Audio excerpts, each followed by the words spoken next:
शुरू करें। Good evening, कैसे हैं सब?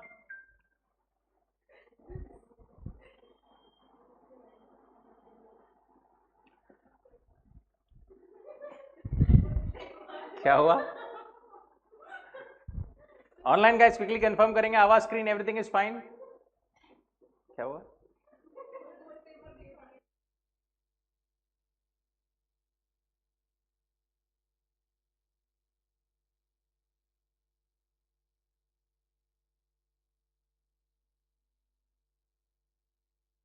सही बोल रही है तुम।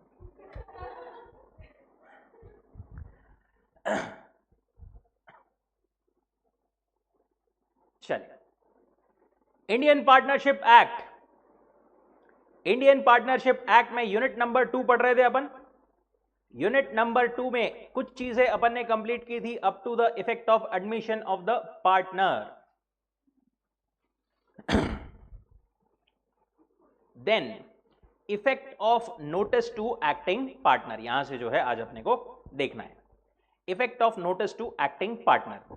देखो, पार्टनरशिप में अपन ने क्या बोला था, पार्टनर्स एक दूसरे के एजेंट है, राइट। एक पार्टनर जो है, एक पार्टनर को अगर मतलब कुछ काम किया, काम करता है कोई एक पार्टनर, इट इज कंसिडर्ड कि सारे पार्टनर्स ने वो किया है, सारे पार्टनर्स को लायबिलिटी आ जाएगी। उसी बेसिस पर यहां पर सेक्शन 24 अपने को क्या बोलता है कि अगर एक पार्टनर को कोई नोटिस दी गई, किसी काम के बारे में कुछ बताया गया, कोई इंफॉर्मेशन दी गई, तो it will be considered by law कि वो सारे पार्टनर्स को दे दी गई है। Notice to a partner who habitually acts in business operates as a notice to the firm. But यहां पर एक और चीज क्या बोली है ना, who habitually acts in business, मतलब अगर आपने स्लीपिंग पार्टनर को कोई नोटिस दी तो क्या वो नोटिस सबको मिली ऐसा माना जाएगा? नहीं। This would be for acting या फिर basically active partner, accept in case of fraud.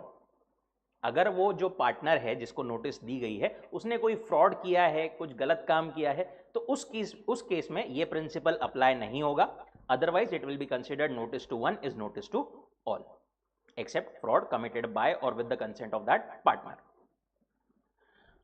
Thus notice to one equivalent to notice to the rest. Actual notice and not the constructive notice. Notice जो है यहां पर अपन बात कर रहे हैं एक्चुअल रियल नोटिस की, कंस्ट्रक्टिव नोटिस जो अपन ने बोला था उस नोटिस की बात नहीं कर रहे हैं। It must be received by the working partner and not by the sleeping one, and it must relate to the firm's business obviously. जैसे कि P, Q and R, क्या हुआ mister P, Q and R, ये partners थे। यहां पर इन्होंने क्या किया, R purchases a second hand car on behalf of the firm from S। R ने क्या किया, S से एक सेकेंड हैंड कार खरीदा, right.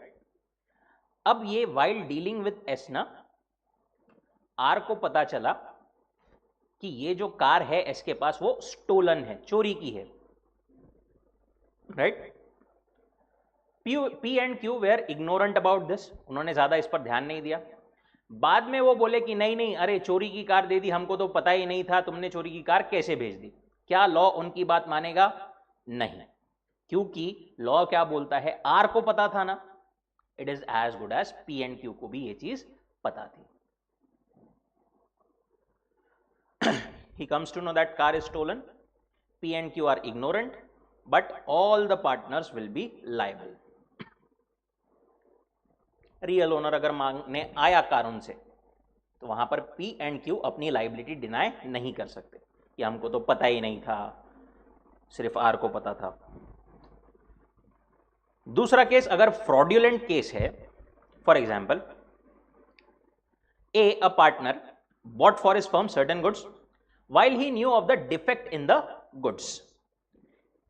For example, A, B, C तीन पार्टनर्स थे। ए ने फर्म के लिए क्या खरीदा, गुड्स खरीदा, वो गुड्स में डिफेक्ट थे ये पता था ए को, राइट। फिर भी उसने, जो सेलर था ना यहां पर, सेलर को एस पकड़ो, उसके साथ मिलकर के क्या किया, फ्रॉडुलेंटली काम किया। सेलर से मिलकर के बोले तेरे डिफेक्टिव गुड्स है, कोई दिक्कत की बात नहीं है, मेरे को बेच दे, मैं किसी को नहीं बताता। उसने बताया नहीं बी और सी को। क्या यहां पर अब बी और सी पेमेंट करने के लिए लायबल रहेंगे? नहीं रहेंगे। ऑर्डिनरीली तो it would be constituted as knowledge of the firm, but here A had with his seller conspired to conceal the defect and बाकी दोनों पार्टनर्स रिजेक्ट करने के लिए एंटाइटल्ड है गुड्स को। वो रिजेक्ट कर सकते हैं, उनको एक्सेप्ट करने की जरूरत नहीं है, पेमेंट करने की जरूरत नहीं है। Are we clear on this point? Liability to the third parties. Next, liability कैसी क्या रहेगी to the third parties of the partners, वहां पर उसके बारे में अपने को यहां पर जो है वो दिया हुआ है। सबसे पहला, liability of a partner for acts of the firm. देखो, पार्टनर्स क्या रहेंगे? जॉइंटली एंड सेवरली रिस्पॉन्सिबल रहते हैं for all the acts of the firm. कोई भी पार्टनर ने कोई भी काम किया, उसके लिए सारे partner jointly and severally responsible रहते हैं। लाइबिलिटी अनलिमिटेड रहती है, ये तो पता है अपने को। जॉइंट एंड सेवरल, इसका मतलब क्या होता है? सारे लोग साथ में रिस्पॉन्सिबल है, जॉइंटली रिस्पॉन्सिबल है। सेवरली मतलब क्या? ए बी सी, अगर ए ने नहीं दिया तो बी से मांगा जा सकता है, बी ने नहीं दिया तो सी से मांगा जा सकता है, ऐसे हर एक की लाइबिलिटी आएगी severally for all the acts which come with under the scope of their express और implied authority. Act here means act और ओमिशन, जैसा कॉन्ट्रैक्ट एक्ट में बोलते थे वैसा है। बट यहां पर लाइबिलिटी आने के लिए एक और चीज क्या जरूरी है? Necessary that the act in respect of which liability is brought to be enforced against a party must have been done while he was a partner। जब वो पार्टनर था तब जो एक्टिविटी फर्म ने की थी उसी के लिए उसकी लाइबिलिटी आएगी। ऑन द अदर केस, वो जब पार्टनर था, जब कुछ काम किया था, उसके बाद में पार्टनरशिप छोड़ दी उसने और पहले के मैटर के लिए लाइबिलिटी आई, तो क्या वो बोल सकता है कि अब तो मैं हुई नहीं पार्टनरशिप में, मैं पेमेंट नहीं करूंगा? नहीं बोल सकता। पहले वो पार्टनर था ना उस टाइम पर, वहां पर उसकी लाइबिलिटी आएगी। जैसे ए बी सी तीन पार्टनर्स थे, उन्होंने कोई बिजनेस कर रहे थे, उन्होंने कुछ इन्फ्रिंजमेंट किया था, कोई कॉपीराइट वायोलेशन वगैरह किया था। उसके बाद में फॉर एग्जांपल 2020 में, उसके बाद में फर्म ही पूरी डिसॉल्व कर दी, बंद कर दी। वो वायोलेशन का जो भी लाइबिलिटी वगैरह आई, वो आई कब? 2023 में। क्या यहां पर ए बी सी को लायबल ठहरा के उनसे पैसा रिकवर किया जा सकता है? बिल्कुल किया जा सकता है। दूसरा, liability of the firm for wrongful acts of the partner. देखो क्या बोल रहे हैं वो, firm is liable to the same extent as the partner for any loss, injury, cost to the third party by wrongful act of the partner. Partner के कोई गलत काम के वजह से थर्ड पार्टी को कोई नुकसान होता है, कोई डैमेज होता है, तो उसके लिए पूरी फर्म रिस्पॉन्सिबल रहेगी। Subject to if the act is done by the partner in the ordinary course and with the authority of the partners। अगर अथॉरिटी के बाहर का वो कुछ काम करता है तो उसके खुद के ऊपर ही वो आ जाएगा।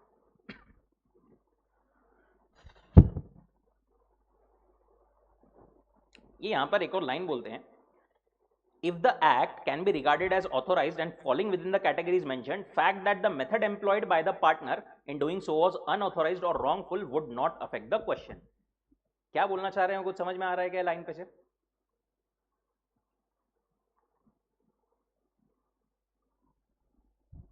If the act can be regarded as authorized and falling within the categories mentioned, fact that the method employed by the partner in doing it was unauthorized or wrongful would not affect the question।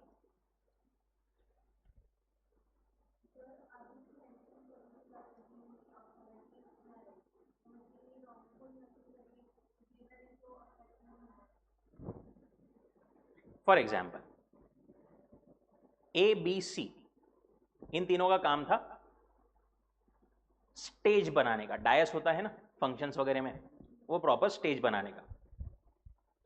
अब यहां पर तीनों partners के पास में authority थी कि वो कोई भी कहीं पर भी जाकर स्टेज बना सकता है। सी के पास में भी अथॉरिटी थी ऑब्वियसली। सी गया और एक जगह स्टेज बना दिया, बट स्टेज नहीं किया उसने, सही तरीके से नहीं बनाया।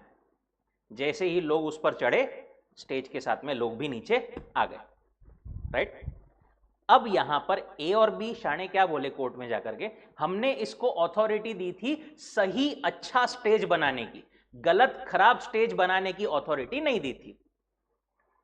क्या ये उनका आर्ग्यूमेंट वैलिड माना जा सकता है? बिल्कुल नहीं। आपने अथॉरिटी दी थी, वो काम पार्टनर ने सही से किया गलत से किया वो आपकी ही रिस्पॉन्सिबिलिटी है।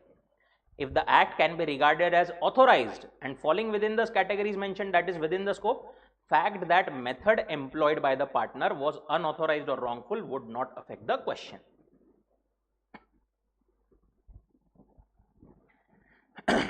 इसी कारण नेग्लिजेंट उसके एक्ट की वजह से जिसको भी कोई भी नुकसान हुआ थर्ड पार्टी को, पूरी फर्म उसके लिए लायबल रहेगी। Then liability of the firm for misapplication by the partner.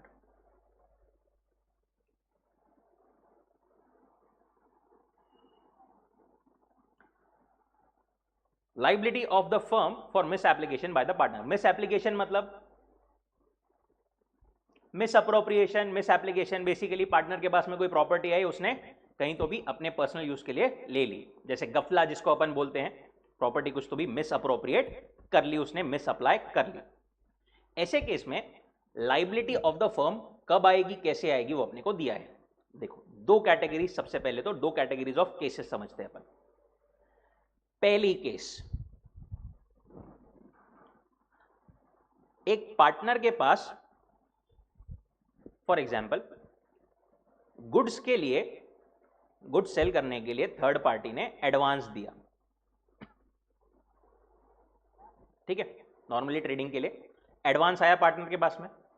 Normally advance partner receive कर सकता है कमर्शियली, गुड्स ट्रेडिंग के लिए एडवांस रिसीव करता है, ठीक है, विद इन द ऑथोरिटी है, बिल्कुल है, it is with in authority.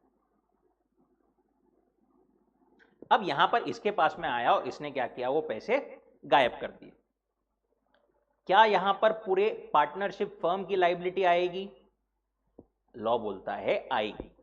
उसके पास में ये चीज करने की अथॉरिटी थी, राइट, रिसीव करने की, वो प्रॉपर्टी, वो मनी रिसीव करने की, उसने रिसीव किया एंड उसने वहां से मिसअप्लाई कर लिया, पूरे फर्म की लायबिलिटी आ जाएगी, क्योंकि it will be considered that it was received by the firm. Partner के पास में अथॉरिटी थी ना रिसीव करने की, तो it was received by the firm. दूसरा केस, अगर वो पैसा या प्रॉपर्टी जो भी आनी थी, एडवांस आना था, वो फर्म के कस्टडी में आया था, फर्म के गल्ले में, फर्म के ड्रॉअर में पैसा आया था, तो फिर क्या फर्म लायबल रहेगी? वहां पर तो बिल्कुल रहेगी, वहां पर तो फर्म के पास में ही आया ना, राइट, वहां पर भी पूरी फर्म लायबल रहेगी। तीसरा केस, पार्टनर के पास में एडवांस रिसीव करने की अथॉरिटी नहीं थी, अब इसके पास में पैसा आया फिर भी और इसने वहां से मिस अप्लाई कर लिया, तो क्या अब फर्म की लायबिलिटी आएगी? नहीं आएगी। और एक लास्ट चौथा केस, पार्टनर के पास में अथॉरिटी नहीं थी, ठीक है, बट फिर भी पार्टनर ने रिसीव किया और वो चीज फर्म के गल्ले में भी आई थी, फर्म के ड्रॉअर में भी आई थी, फर्म के कस्टडी में भी आई थी, वहां से वापस मिस अप्लाई हो गई, अब क्या फर्म की लायबिलिटी आएगी? आएगी। फर्म के पास में आई ना, कोई भी केस में फर्म के पास में आई तो लायबिलिटी आएगी। पार्टनर का इंडिविजुअली देखे तो अथॉरिटी है उसके पास, तो डेफिनेटली पूरे फर्म की लायबिलिटी आएगी। नहीं है अगर अथॉरिटी और बाहर से वो मिस अप्लाई कर लेता है, तो फिर फर्म की लायबिलिटी नहीं आएगी। वही उन्होंने बोला है क्लॉज ए, क्या बोलता है, where the partner within his authority receives money और property belonging to third party and misapplies, it is not necessary that it has actually come into the custody of the firm. Partner की authority में उसको मिली तो firm के गल्ले में आई, firm के drawer में आई, नहीं आई, डजेंट मैटर, उसने अथॉरिटी में उसके आई थी, पूरी फर्म लायबल रहेगी। दूसरा B clause, attracted when such money और property comes into the custody of the firm and misapplied, यहां पर तो फर्म के पास में ही आई थी, यहां पर firm would be liable in both the cases. But if the receipt is not within the scope of his apparent authority, receipt cannot be regarded as receipt by the firm. Other partner will not be liable unless it comes into their possession.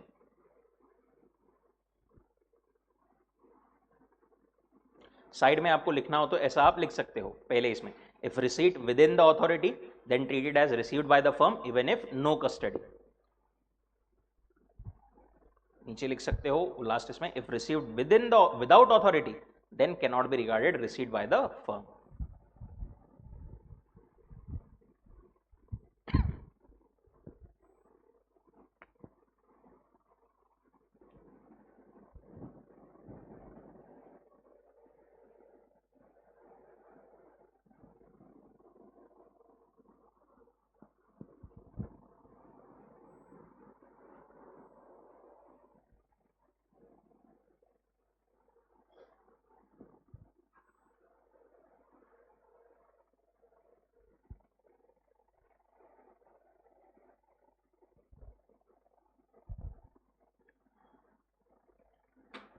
एक बार वापस से quickly repeat करेंगे.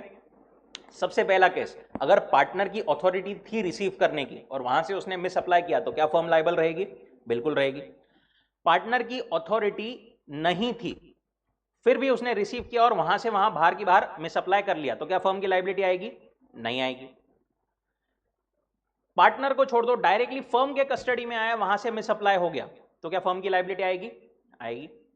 And lastly, partner की authority नहीं थी but आया partner के पास में, वहां से कस्टडी में आया फर्म के और वहां से मिस अप्लाई हुआ तो फर्म की लायबिलिटी आएगी? आएगी. एग्जाम्पल वही दिया है, ABC पार्टनर्स थे, उन्होंने मिलकर के एक पार्किंग स्लॉट या फिर पार्किंग लॉट खरीदा, वहां पर ABC तीनों ने खरीदा, वहां पर कोई तो भी एक मिस्टर P पार्किंग करने आया, उसने अपनी कार लगाया पार्किंग में और मिस्टर C ने वो कार वहां की वहां से बेच दिया किसी और को, वहां पर बाकी सारे भी रिस्पॉन्सिबल रहेंगे. Then rights of transfer of a partner's interest. देखो एक चीज ये समझो पहले तो शॉर्ट में, पार्टनर का interest in the firm is like a asset. वो अपने इंटरेस्ट को ट्रांसफर कर सकता है दूसरे पर्सन को. ठीक है, इंटरेस्ट ट्रांसफर कर दिया, इसका मतलब क्या वो डायरेक्टली दूसरे को पार्टनर बना सकता है? नहीं, ऐसा नहीं बोल रहे हैं. दूसरे को पार्टनर बनाना है तो वो ऑब्वियसली सारे लोगों की कंसेंट लगेगी उसमें, right. But at the same time वो ऐसा नहीं है कि अपना इंटरेस्ट भी किसी को ट्रांसफर नहीं कर सकता. वो इंटरेस्ट उसका असेट है, जो भी उसको proper, for example property receive करनी है, प्रॉफिट्स रिसीव करने का उसका इंटरेस्ट है, जो राइट है, it can be easily transfer to other person. उसकी ही बात कर रहे हैं. जिसको ट्रांसफर किया जाएगा उसको क्या बोलेंगे अपन? ट्रांसफरी. उस ट्रांसफरी के क्या राइट्स रहेंगे वो अपने को दिए हैं. A share is transferable like any other property, but the assignee or the transferee cannot enjoy the same rights and privileges as the original partner. उसके पास में राइट्स रहेंगे ट्रांसफरी के पास में, but not same as like other normal partners. जो main partner है, for example ABC, 3 partners है, मिस्टर C ने अपना इंटरेस्ट ट्रांसफर कर दिया D को. अभी C है फर्म में बट उसने इंटरेस्ट जो है वो ट्रांसफर कर दिया D को, सब चीजें उसको ही मिलेगी. अब D के क्या क्या राइट्स है? The rights of transfer are, first, during the continuance transferee is not entitled to interfere with the business, to require accounts और टू इंस्पेक्ट द बुक्स. वो ना तो कोई फर्म के बिजनेस में दखल अंदाजी कर सकता है, ना ही अकाउंट्स मांग सकता है, ना ही कोई बुक्स वगैरह इंस्पेक्ट कर सकता है. उसको बोला जाएगा चुपचाप जो पैसा दिया जाएगा वो चुपचाप उसको रखना पड़ेगा. He is only entitled to receive the share of the profits and he is bound to accept the profits agreed. That is he can not challenge the accounts. Challenge एक केस में कर सकता है, वो कब? On the dissolution. Second point, अगर dissolution हो रहा है फर्म का, या फिर जिस पार्टनर ने उसको इंटरेस्ट ट्रांसफर किया था वो रिटायर हो रहा है, तो उस केस में फिर जो ट्रांसफरी है वो एंटाइटल्ड है against the remaining partner to receive the shares for which transferring partner was entitled. अब फर्म से ये C, ये वाला मिस्टर C अगर रिटायर हो रहा है तो इसका कुछ ना कुछ प्रॉपर्टी में भी हिस्सा रहेगा, वो इसको मिलना चाहिए ऑन रिटायरमेंट, बट वो इसने ट्रांसफर कर दिया है इसको. तो अब C के रिटायरमेंट पे ये हिस्सा किसको मिलेगा? इसको. और इसके लिए वो स्यू कर सकता है पार्टनर्स को. दूसरा, for ascertaining the share he is entitled to accounts from the date of dissolution. Dissolution हो रहा है तो उस टाइम पर वो शेयर कितना है ये सब असरटेन करने के लिए अकाउंट्स भी मांग सकता है। अगेन सिर्फ इंटरेस्ट ट्रांसफर की बात हो रही है यहां पर। No person can be introduce directly as a partner without the consent of all other partners. A partner can not by transferring own interest make anybody else a partner. सिर्फ interest transfer हो रहा है, वो directly किसी को partner नहीं बना रहा है, unless other partners agree. At the same time, partner is not debarred from transferring the interest. This interest can be regarded as an existing interest and it is a tangible property, it is an asset which can be transferred or assigned.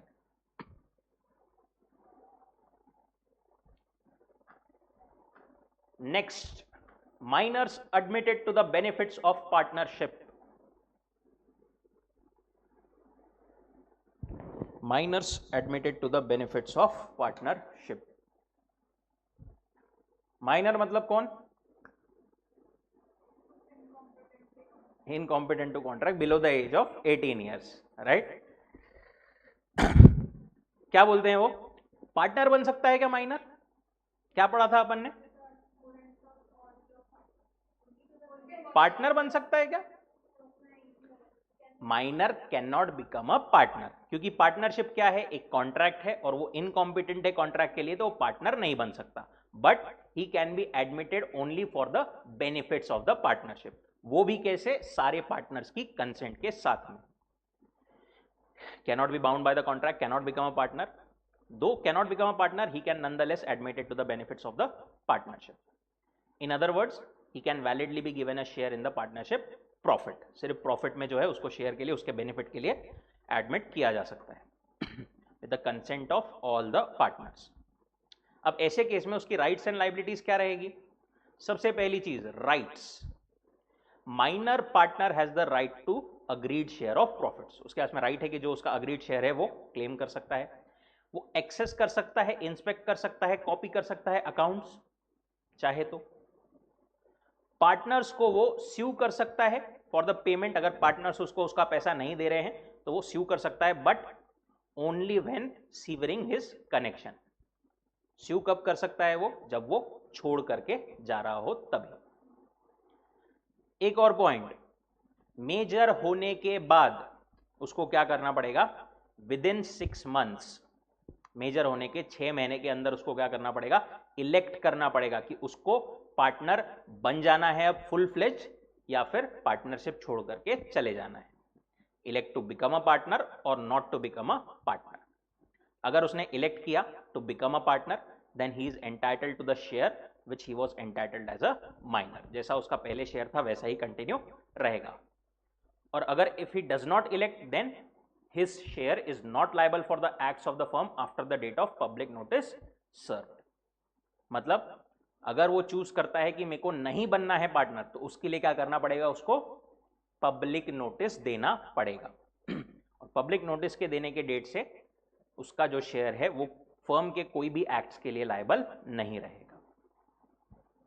जो भी acts obviously उसके और date के बाद में की गई है फर्म की, वो।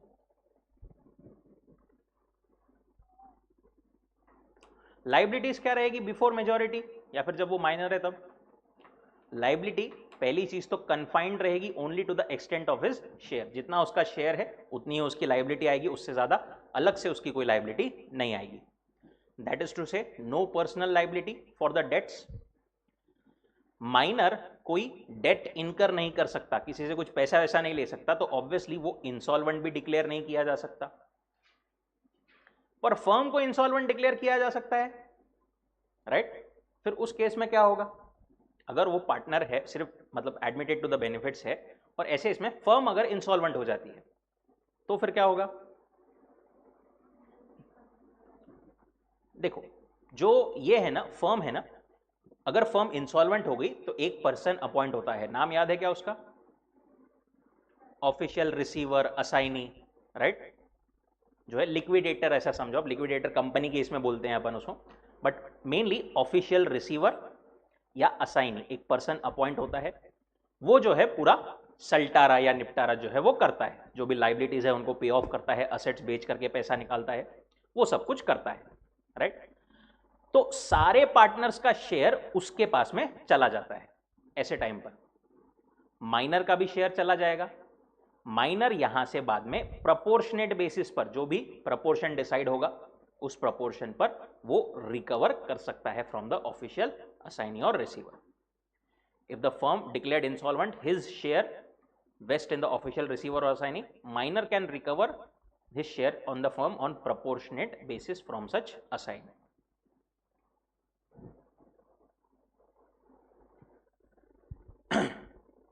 ये था कब, जब वो माइनर है।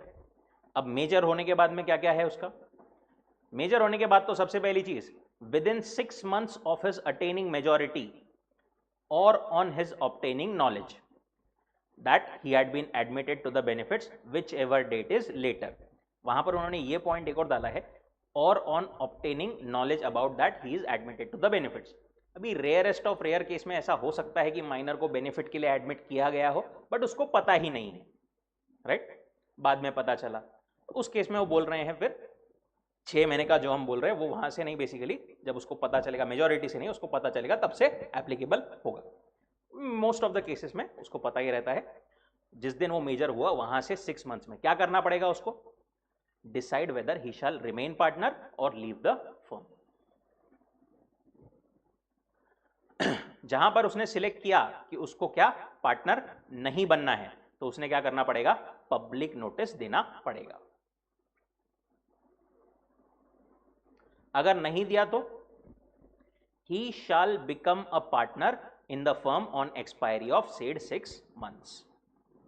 With in 6 months after attaining majority उसने अगर पब्लिक नोटिस नहीं दिया तो उसको पार्टनर कंसिडर कर लिया जाएगा on the expiry of those 6 months। अब मेजर होने के बाद में क्या राइट्स एंड लायबिलिटीज रहेगी उसकी, 2 केसेस में। पहला, जब वो पार्टनर बनना इलेक्ट कर लेता है। दूसरा, when he elects not to become a partner. पहला, when he becomes a partner. Partner कैसे कैसे बन सकता है वो, एक तो उसने इलेक्ट कर लिया कि मैं पार्टनर बन जाऊंगा, और किसी तरीके से बन सकता है क्या, पब्लिक नोटिस नहीं दिया तो भी। If the minor becomes a partner on willingness और by failure to give notice, his rights and liabilities will be, पहला, वो पर्सनली लायबल हो जाएगा for all the acts done since he was admitted for the benefits. जो पहले benefits दिए थे अब पूरा उससे रिकवर करेंगे। रिकवर करेंगे इन द सेंस, जो जब से वो एडमिट हुआ था ना एज अ माइनर, तब से की गई सारी चीजों के लिए अब वो पर्सनली लायबल हो जाएगा। मतलब अब मेजर होने के बाद में कोई उस टाइम की लायबिलिटी आई तो उसके लिए वो अब जो है लायबल रहेगा। दूसरा, his share in the property and profit remains the same to which he was entitled as minor. जैसा पहले उसका जो शेयर था वही शेयर उसका कंटिन्यू रहेगा।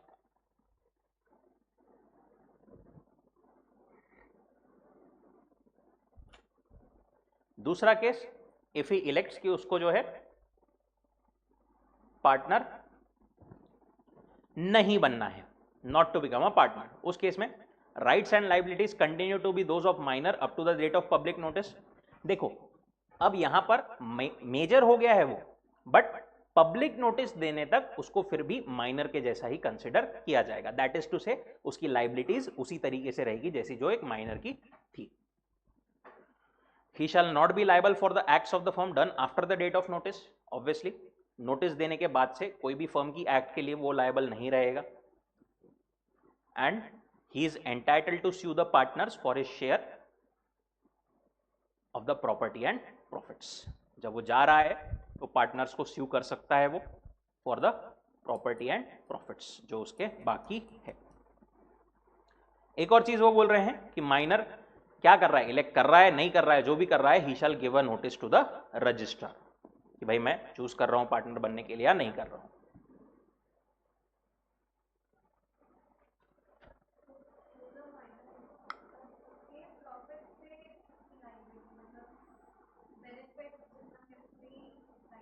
यस, अगर आती है तो।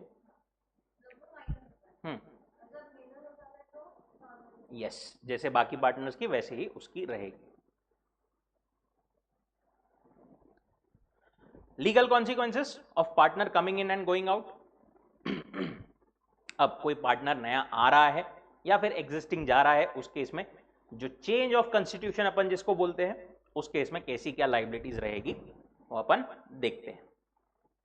यहां पर अपने को केसेस कवर्ड है, admission of the partner, retirement of the partner, expulsion, insolvency etcetera, ये सब चीजें। पहला, इंट्रोडक्शन ऑफ अ पार्टनर। अगर कोई नया पार्टनर इंट्रोड्यूस किया जा रहा है इन द फर्म, सबसे पहली चीज तो कंसेंट लगेगी सारे पार्टनर्स की, तभी कोई पार्टनर नया इंट्रोड्यूस किया जा सकता है। उसकी राइट्स एंड लायबिलिटीज नॉर्मली कब से रहेगी? From the date of admission. उसके पहले की लायबिलिटीज के लिए वो कुछ चीजों के लिए रिस्पॉन्सिबल रहेगा क्या? नहीं रहेगा by default. Ordinarily commences from the date when he is admitted. पर लॉ क्या बोलता है? he may agree to assume liabilities for the existing debts of the old firm। वो चाहे तो कॉन्ट्रैक्ट कर सकता है कि मेरे ज्वाइन होने के पहले की जो एक्ट्स है ना, उसके लिए भी मैं लायबल रहूंगा। पहले एक फर्म थी ABC एंड एसोसिएट्स, नया पार्टनर आया और ABCD एसोसिएट्स ये फर्म बन गई। अब यहां पर डी अग्री कर सकता है कि पहले के फर्म की जो लायबिलिटीज थी मैं उसके लिए भी अग्री करता हूं वहां पर बाइंड रहने के लिए। बस इन्होंने आपस में अग्री कर लिया तो ऐसा हो जाएगा क्या क्रेडिटर्स फिर यहां पर डायरेक्टली डी से पैसा मांग सकते हैं क्या? वो बोलते हैं नहीं, आपको यहां पर क्रेडिटर्स की भी कंसेंट लेना पड़ेगा। ठीक है, क्रेडिटर्स क्या करेंगे? उनकी जो पुरानी लायबिलिटी थी टुवर्ड्स ABC एंड एसोसिएट्स उसको वो रिलिंक्विश कर देंगे, डिस्चार्ज कर देंगे। उसके जगह ABCD एंड एसोसिएट्स इसके तरफ वो लायबिलिटी अपनी मान लेंगे। सॉरी, लायबिलिटी मतलब असेट्स जो उनके थे, उनको पहले ABC से पैसा लेना था, अब वो बोलेंगे ABC एंड एसोसिएट से नहीं, अब हमको ABCD एंड एसोसिएट से लेना है। इसको अपन क्या बोलते थे? टर्म कुछ ध्यान में है क्या?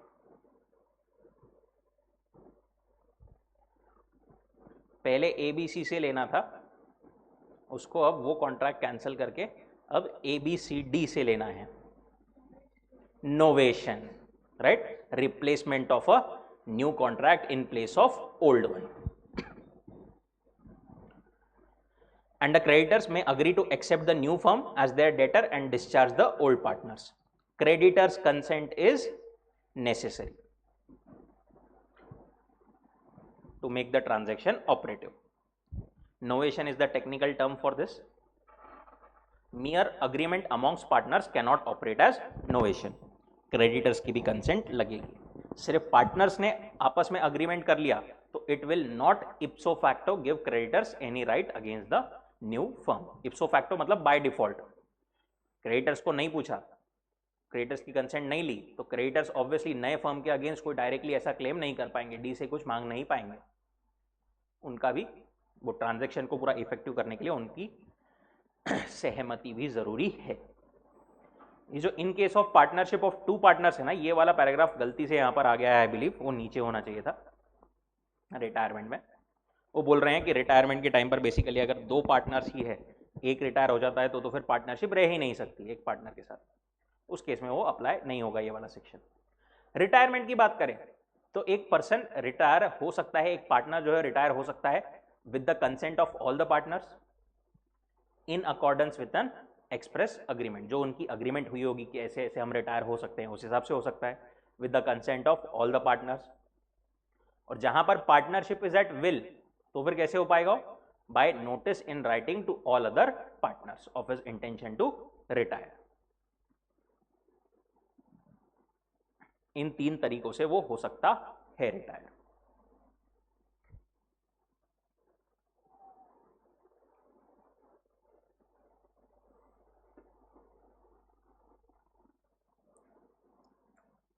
अब रिटायरिंग पार्टनर जो है, फॉर एग्जाम्पल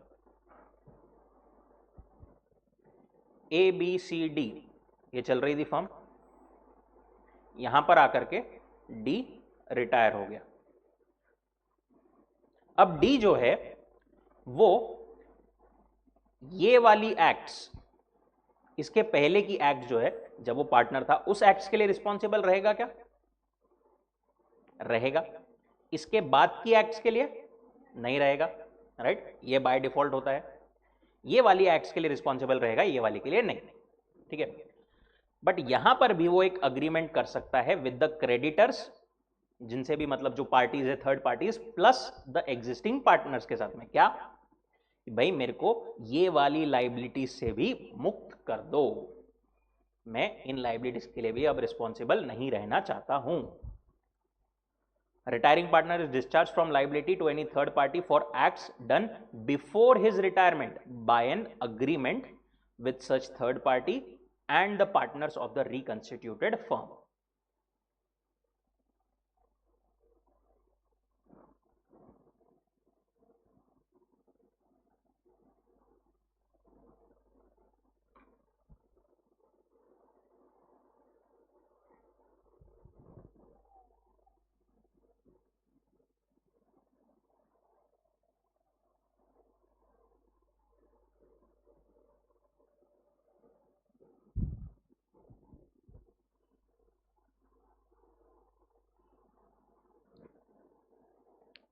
अब ये जो अग्रीमेंट है वो एक्सप्रेसली भी कर सकता है, इंप्लाइडली भी हो सकती है by the course of dealing between the third party and the reconstituted firm. मतलब हो सकता है डी ने नहीं, ये ए बी सी और थर्ड पार्टीज ने कुछ ऐसा चीज कर लिया जिससे वो बता रहे हैं कि अब डी रिस्पॉन्सिबल नहीं है, ऐसा इंप्लाइडली भी वो किया जा सकता है after he had knowledge of the retirement, obviously retirement के बाद में क्रेडिटर्स के साथ। रिटायरमेंट हो, जैसा भी हो, लाइबिलिटी जैसी भी हो, जो भी हो, बट पब्लिक नोटिस देना जरूरी है at the time of retirement. Notwithstanding retirement, he and the partners continue to be liable as partners to the third parties for acts done by any of them until public notice is given of the retirement. यही वाले example में D यहां पर retire हो रहा है इस point पर। अब क्या हुआ, यहां पर कहीं पर फर्म ने एबीसी में से कोई ने कुछ काम किया, अभी तक नोटिस नहीं दी गई है, नोटिस दी गई है यहां पर, डी ने जो है पब्लिक नोटिस दी यहां पर, रिटायरमेंट डेट ये है बट नोटिस अभी तक दी नहीं उसने।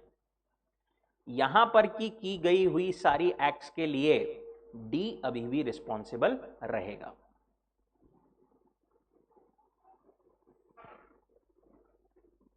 पर provided not liable to third party who deals with the firm knowing without knowing that he was a partner. अगर यहां पर कोई पर्सन ने अग्रीमेंट किया है फर्म के साथ में और उसको पता ही नहीं था कि डी जो है वो पार्टनर था, तो उस केस में फिर डी की लाइबिलिटी नहीं आएगी, उसको वैसे भी फर्क नहीं पड़ता डी है या नहीं। एंड लास्ट पॉइंट बोलता है कि ये जो नोटिस है पब्लिक नोटिस, वो हो सकता है डी खुद भी दे दे या दूसरे कोई पार्टनर ने दिया तो भी चलेगा।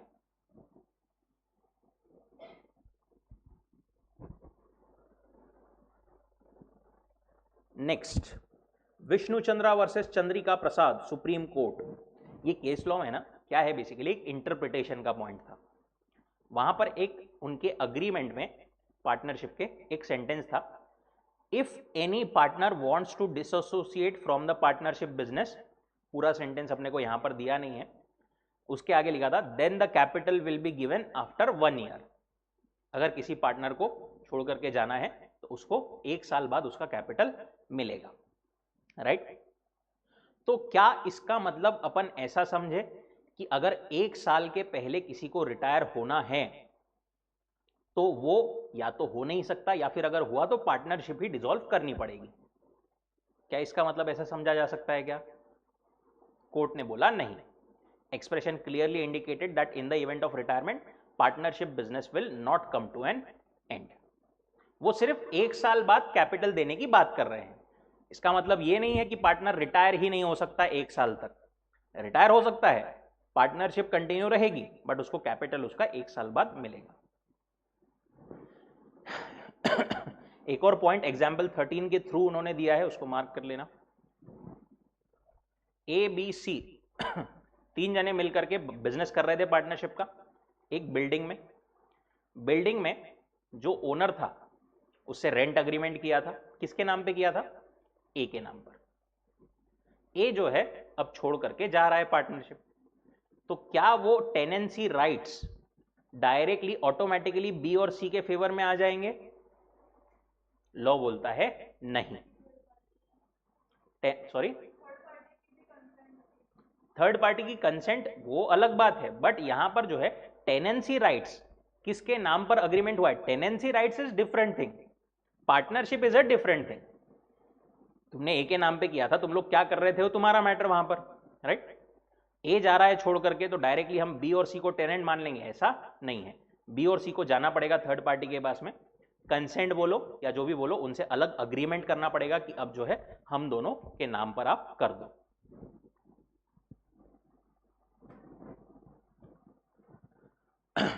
थर्ड पॉइंट अभी देखा अपन ने क्या, एक इंट्रोडक्शन, दूसरा देखा रिटायरमेंट, तीसरा है एक्सपल्शन, हकालपट्टी ज्याला म्हणतात आपण। अगर किसी पार्टनर को बाहर निकाला गया है, एक्सपेल किया गया है फ्रॉम द पार्टनरशिप, तो वो कैसे किया जा सकता है, क्या क्या प्रोविजंस है।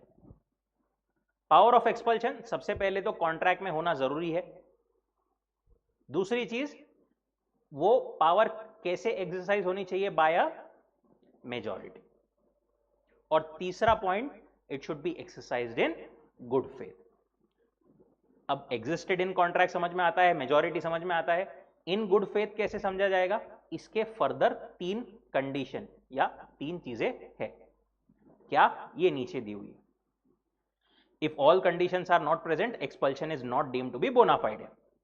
गुड फेथ में कैसा माना जाएगा, पहली चीज, must be in the interest of partnership, partnership के भले के लिए, पार्टनरशिप फर्म के लिए कुछ तो भी जरूरी है, इस इंटेंशन से होना चाहिए। जो पार्टनर को एक्सपेल किया जा रहा है उसको नोटिस दी गई है and opportunity of being heard भी दी गई है। अगर इसके अलावा किसी और तरीके से एक्सपल्शन होता है तो it will be null and void.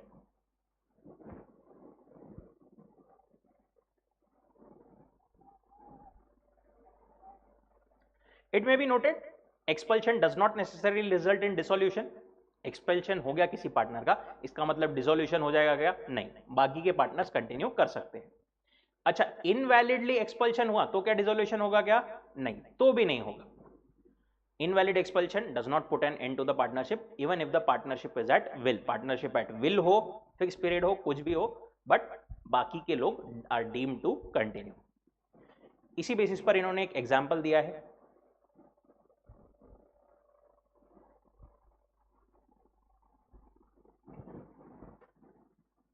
A B सी तीन पार्टनर्स थे, राइट।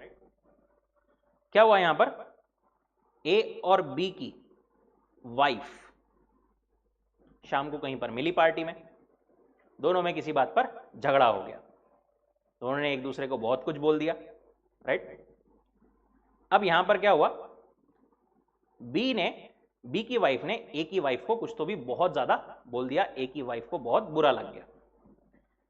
ए की वाइफ ने ए को बोला, इसने ऐसा ऐसा बोल दिया मेरे को। ए गया सी के पास में, बोले एक काम कर, ये बी की वाइफ और बी दोनों भी बहुत ज्यादा कर रहे हैं, अभी हकाल देते इनको अपन। उन दोनों ने मिलकर क्या किया, without any notice, without anything, B को हकाल दिया। अरे सही में केस है, क्या रहे यार, बी को हकाल दिया। क्या ये वैलिड है, क्यों,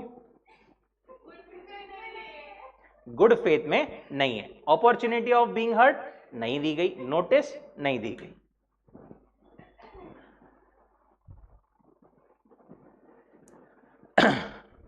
partner may not be expelled by majority except in good faith। वही again power of expulsion contract में होना चाहिए, exercise by majority, exercise in good faith. If all the conditions are present then वो valid रहेगा, otherwise expulsion is not deemed to be bonafide. This in accordance with test of good faith, बाकी दोनों चीजें होगी but good faith में वो नहीं है, expulsion of B is not valid. Expulsion में भी वो 32(2), 32(3) एंड 32(4 जो अपन ने ऊपर पढ़ा था, कौन सा, रिटायरमेंट में सेक्शन 32, उसमें सब सेक्शन 2, 3 एंड 4, उसमें क्या पढ़ा था अपन ने कि जो जाने वाला है वो पहले की लाइबिलिटीज से भी डिस्चार्ज हो सकता है। दूसरी चीज, नोटिस देना पड़ेगा, और नोटिस कोई भी दे सकता है। ये तीनों चीजें सेम टू सेम कहां, एक्सपल्शन में भी अप्लाई होगी। एक्सपेल किया हुआ पार्टनर अग्री कर सकता है, एग्रीमेंट कर सकता है कि भाई पहले की लाइबिलिटीज के लिए I won't be responsible. Notice देना जरूरी है, पब्लिक नोटिस, और पब्लिक नोटिस कोई भी दे सकता है।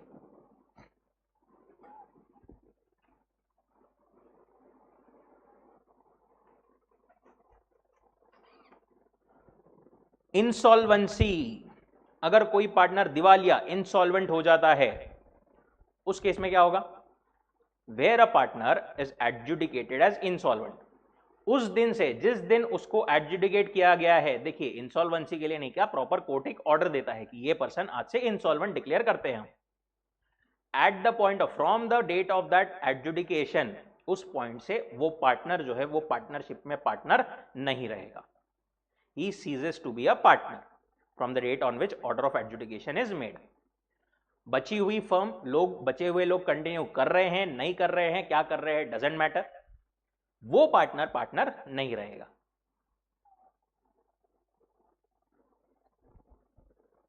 अच्छा, अगर पार्टनरशिप कंटिन्यू हो रही है, for example A B C D, D को इंसॉल्वेंट बोल दिया, अब ए बी सी कंटिन्यू कर रहे हैं, उस केस में क्या होगा?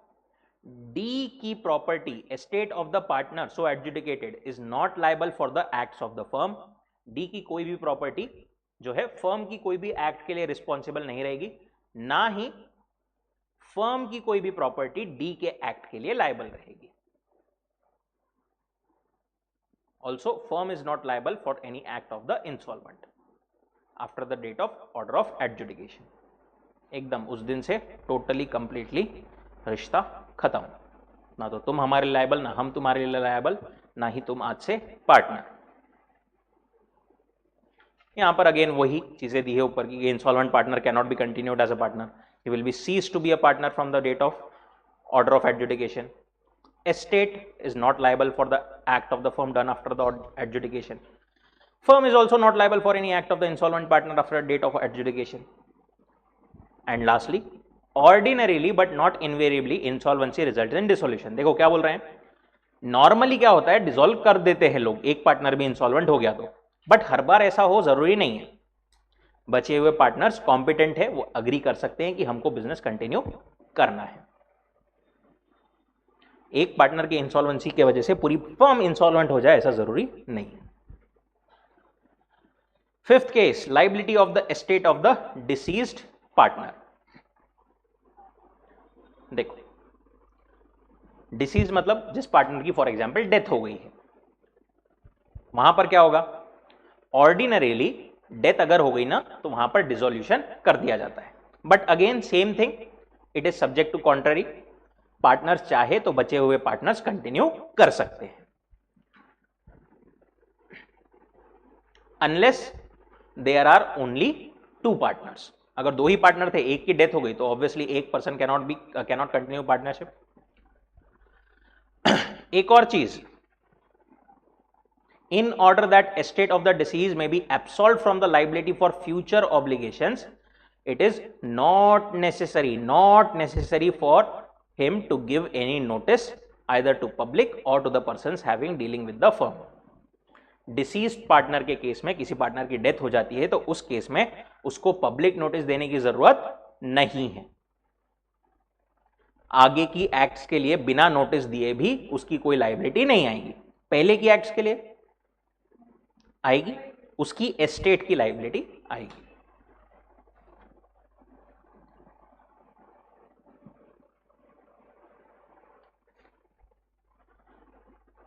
जैसे एग्जाम्पल दिया है अपने को 15, XYZ, ये पार्टनर थे फर्म में, इन्होंने किसी को गुड्स का ऑर्डर दिया था, ठीक है, यहां पे ऑर्डर दे दिया था। उसके बाद में इस पॉइंट पर क्या हुआ, X की डेथ हो गई। अब उसके बाद में जो है गुड्स की डिलीवरी हुई और पेमेंट करने की लायबिलिटी आई। यहां पर ऑर्डर दे दिया था पर डिलीवरी यहां पर हुई। अब X की एस्टेट लायबल रहेगी या नहीं रहेगी, क्या लगता है?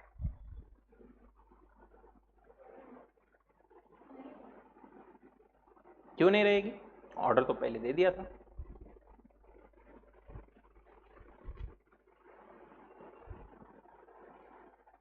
वो बोलते हैं एक्चुअल लायबिलिटी मटेरियलाइज कब हुई, जब ये डिलीवरी मिली। पहले सिर्फ ऑर्डर दिया था आपने, पहले कोई एक्चुअल लायबिलिटी इनकर नहीं हुई थी, जब ये डिलीवरी हुई ना तभी लायबिलिटी उनकी आई थी। इसीलिए क्योंकि ये एक्स की डेथ के बाद में हुई थी, यहां पर एक्स की एस्टेट लायबल नहीं रहेगी, ना ही उसके कोई रिप्रेजेंटेटिव्स लायबल रहेंगे।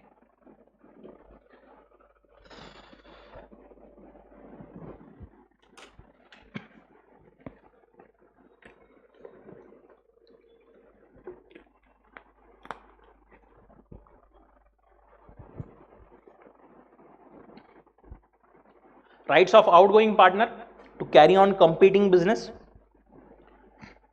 क्या बोल रहे हो? जो आउटगोइंग पार्टनर है, जो पार्टनर जा रहा है, वो क्या कर सकता है? Competing business, normally competing business कर सकता है। जो बाहर जा रहा है, जो एग्जिस्टिंग है उसकी बात नहीं कर रहे हैं अपन, जो बाहर छोड़ करके जा रहा है वो कंपीटिंग बिजनेस चालू कर सकता है, बाय डिफॉल्ट कर सकता है, कोई दिक्कत की बात नहीं है। एडवर्टाइजमेंट वगैरह कर सकता है, कर सकता है, बट क्या नहीं कर सकता? फर्म का नाम यूज नहीं कर सकता वो, ना ही ऐसा बता सकता कि वो रिप्रेजेंट कर रहा है फर्म को या वो अभी भी फर्म में है, ऐसा नहीं बता सकता। और ना ही सॉलिसिट कर सकता है custom of person who were dealing with the firm before he cease to be a partner. जो फर्म के कस्टमर्स थे उनको सॉलिसिट नहीं कर सकता, उनको अपने तरफ नहीं खींच सकता।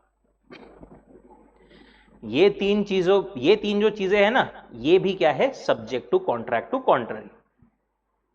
वो चाहे तो इसके लिए भी अलाउ कर सकते हैं पार्टनर्स को। अच्छा, पार्टनर चाहे तो ये भी अग्रीमेंट कर सकता है कि भाई मैं छोड़ करके जा रहा हूं और मैं कंपीटिंग बिजनेस नहीं करूंगा कुछ टाइम के लिए, इतने एरिया में, with in reasonable limits.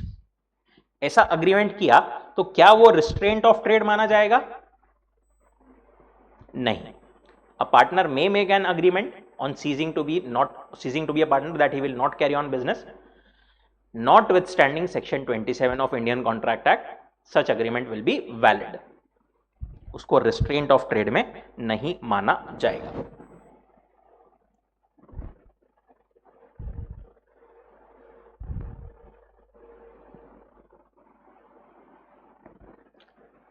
Lastly क्या बोलते हैं? Right of outgoing partner in certain cases to share subsequent profit. देखो कभी कभी क्या होता है, बहुत बड़ी लेवल पे पार्टनरशिप रहती है ना, तो वहां पर अगर कोई एक पार्टनर छोड़ करके जा रहा है, फॉर एग्जांपल एबीसी पार्टनर्स है, एबीसी पार्टनर्स है, बहुत बड़ा बिजनेस है, बहुत फैला हुआ बिजनेस है, फर्म की सारे एसेट्स वगैरह की वैल्यू है 50 करोड़, ठीक है। अब सी बोला मेरे को जाना है छोड़कर, तो एकदम से ऐसा कोई एक पार्टनर जाएगा तो इतना बड़ा अमाउंट एकदम से सेटलमेंट तो नहीं हो सकता, पूरा बिजनेस ही उससे डिस्टर्ब हो जाएगा, राइट। तो ऐसा बहुत बार होता है कि पार्टनर चले जाता है, रिटायर हो जाता है, बट फाइनल सेटलमेंट नहीं होता, ठीक है, उसको उसका शेयर जो मिल जाना चाहिए जाते हुए वो नहीं मिलता है। ऐसे केस में इसके पास में क्या राइट है? इसके पास में ये राइट है कि इसका शेयर या इसका जितना प्रॉपर्टी में शेयर है, वो शेयर को यूज करके जो प्रॉफिट्स कमाए गए हैं ना, वो प्रॉफिट्स वो अभी भी क्लेम कर सकता है from the firm. That is to say उसका शेयर वो क्लेम कर सकता है इन द प्रॉफिट। या फिर उसके पास में इसके अगेंस्ट एक ऑप्शन है कि जो भी अमाउंट उसका ड्यू है उस पर क्या कर सकता है? इंटरेस्ट क्लेम कर सकता है। कितने परसेंट से? 6% पर एनम। आउटगोइंग पार्टनर और his estate is entitled at the option of himself और हिज रिप्रेजेंटेटिव। अगर फॉर एग्जांपल पार्टनर की डेथ हो गई है, उस केस में रिप्रेजेंटेटिव के पास में ऑप्शन रहेगा to such share of the profits made since he cease to be a partner as may be attributable to the use of his share of the property of the firm।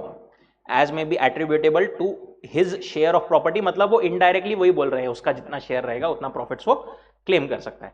और interest at the rate 6% per annum on the amount of his share.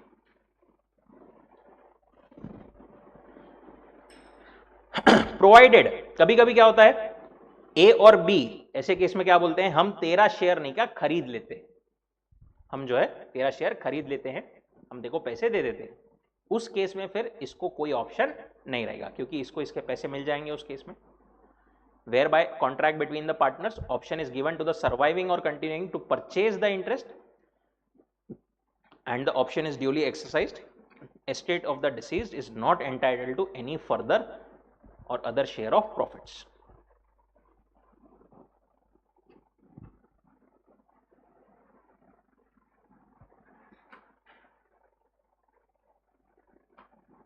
But if partner assuming to act in exercise of the option does not in all material respects comply with the terms, he is liable to account under the foregoing provisions. क्या बोलना चाह रहे हैं ये? Foregoing provisions मतलब पहले की provisions, ठीक है. क्या बोल रहे हैं? ए एंड बी ने अग्री किया कि हम तेरा शेयर खरीद लेंगे. बाद में उन्होंने जो टर्म्स थी कि भाई ये खरीद के इतना पैसा देना है, वो कंप्लाई नहीं किया, उसको पेमेंट नहीं किया, तो वापस से सी के पास में पहले की प्रोविजंस के हिसाब से पावर आ जाएगी.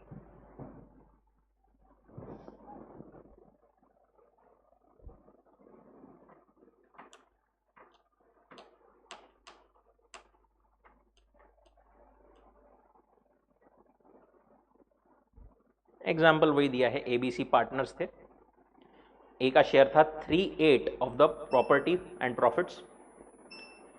ए बैंकरप्ट हो गया, इंसॉल्वेंट हो गया. अब क्या वो पार्टनर रहेगा क्या इंसॉल्वेंसी के पॉइंट से? नहीं रहेगा. तो उसको बस जो है शेयर मिल जाना चाहिए, उसका जो हक था वहां पर बी और सी क्या करते हैं? कंटिन्यू करते हैं without paying out as share of the partnership assets और सेटिंग द अकाउंट्स. ऐसे केस में ए जो है वो क्या मांग सकता है? 3/8 of the profits made in the business. ए अपन ने बोला इंसॉल्वेंट हो गया, तो ए मांग सकता है क्या? नहीं, ए की एस्टेट मांग सकती है. दूसरा एग्जांपल वो इसका है, एबीसी ने, सी रिटायर हो रहा था, ए और बी ने बोले हम तेको तेरा खरीद लेते हैं तेरा शेयर. बाद में लेकिन पैसे नहीं दिए उन्होंने. उस केस में पहले उन्होंने अग्री किया था ना ए एंड बी ने, हम तेको पेमेंट कर देंगे. अब सी जो है वो पेमेंट को एज अ डेट मान सकता है और उस पर इंटरेस्ट वगैरह भी क्लेम कर सकता है. लास्ट एक छोटा सा पॉइंट ये बोलता है रिवोकेशन ऑफ कंटिन्यूइंग गारंटी. देखो, फर्म को अगर कोई कंटिन्यूइंग गारंटी दी गई है किसी थर्ड पर्सन के लिए, या फर्म के लिए किसी पर्सन को थर्ड पर्सन को गारंटी दी गई है, कंटिन्यूइंग गारंटी दी गई है, और फर्म के कॉन्स्टिट्यूशन में चेंज हो जाता है, तो वो कंटिन्यूइंग गारंटी इज रिवोक्ड.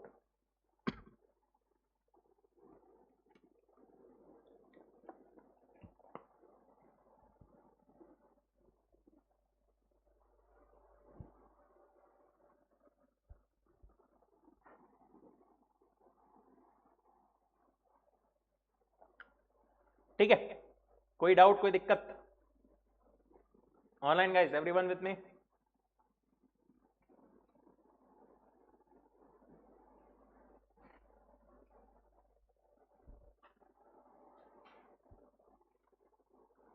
चलिए, बुक निकालिए.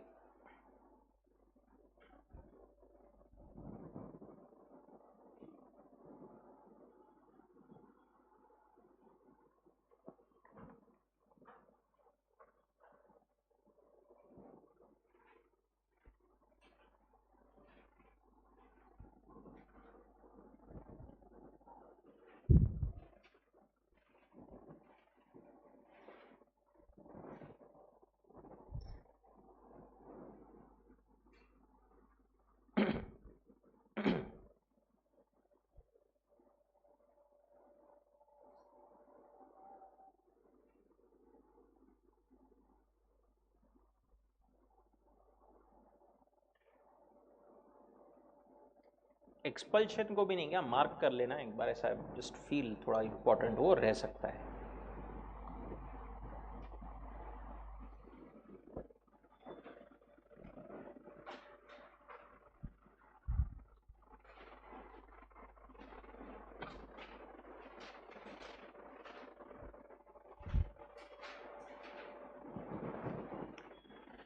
अभी तक जो ट्रेंड है ना पार्टनरशिप में से, आपको डेफिनेटली एक 6 मार्क का क्वेश्चन, डायरेक्ट क्वेश्चन जो रहता है वो आता है.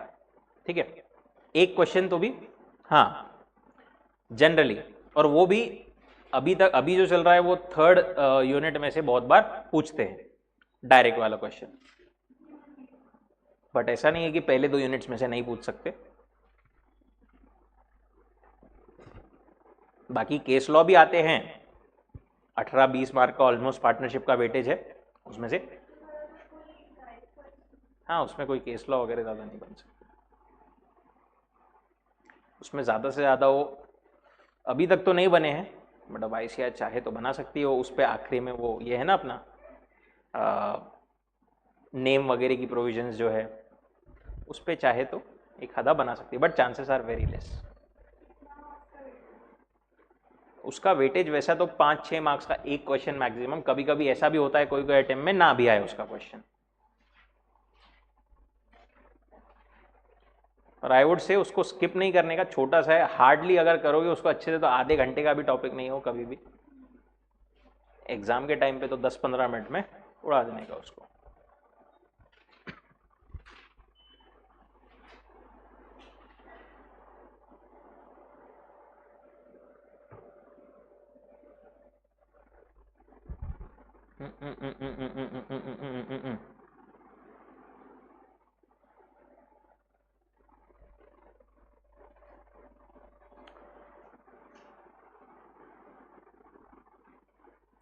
और छोटा क्वेश्चन नहीं है क्या रे बाबा।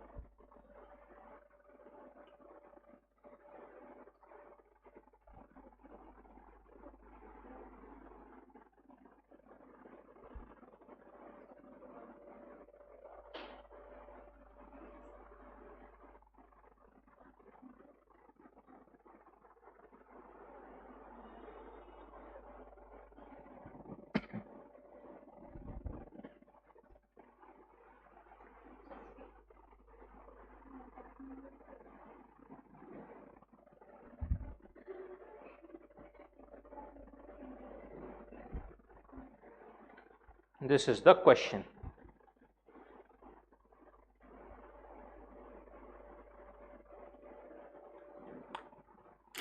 Three marks.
डन क्या?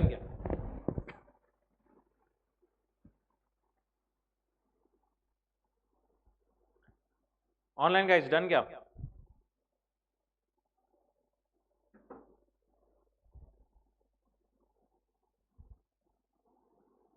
आंसर बताइए पहले तो एक वर्ड में, यस या नो।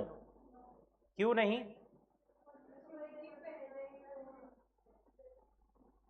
प्रोविजन कौन सी आएगी?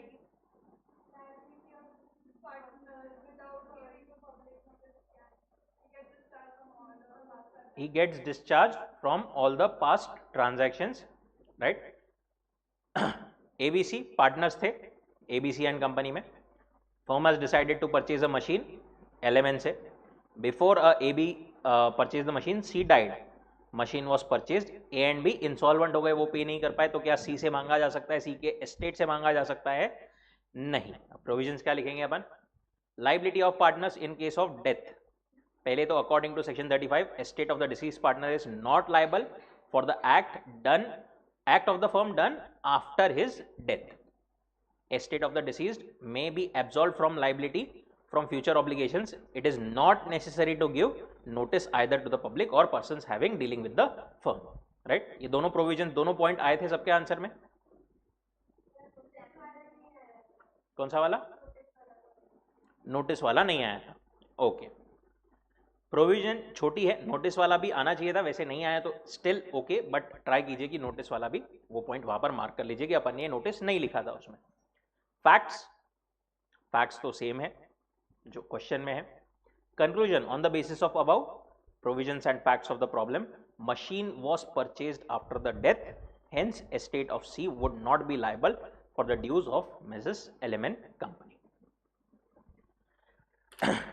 ठीक है, मॉड्यूल के इसके सारे क्वेश्चंस और क्वेश्चन बैंक तो है ही, जितना कर पाओ दैट वुड बी रिक्वायर्ड। कल करते हैं unit number 3 of partnership act. Thank you so much.